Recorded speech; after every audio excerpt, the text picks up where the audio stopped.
Encouragement for the tribe. How will things be better on the other side of this transformation? Both in the current position, Saturn structure. So the structure that you had of the past, I feel like needs to be dismantled. A new structure needs to be created.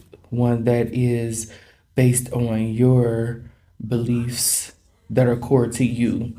Once you figure out and go through the muck of what you need to go through in the shadow work, going forward, community, the 11th house.